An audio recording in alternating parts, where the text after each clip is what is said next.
إلا الله وأشهد أن محمدا رسول الله. من بلاد الطانغو إلى عاصمة الجسور المعلقة انطلقت الرحلة الفيسبوكية لتحط الرحال في رحاب دين الله الحنيف بمسجد الأمير عبد القادر بقسنطينة.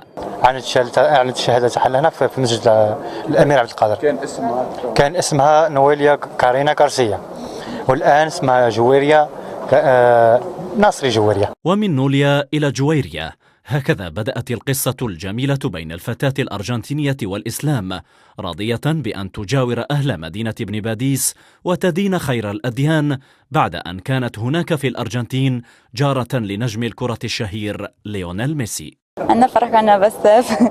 I entered in Islam too long time because I love Islam. I love the style of life is Islam. كان يسكن معاهم في الحي تاعها، بعد في نفس الحي تاعها، ودركا في الإسبان وهذاك، وهي مازال ساكنة في سانتا فيه. ولأن رحلة الإسلام والتدرج مع تعاليمه تبدأ من فاتحة الكتاب: إياك نستعين اهدنا الصراط المستقيم صراط الذين أنعمت عليهم غير المغضوب عليهم ولا الضالين آمين. فقد حفظت جويريا سورة الفاتحة وباشرت تطبيق كل فرائض الإسلام، محاطة بشلة من أبناء وبنات قسنطينة، حيث استقر بها الحال والمقام واطمأن قلبها.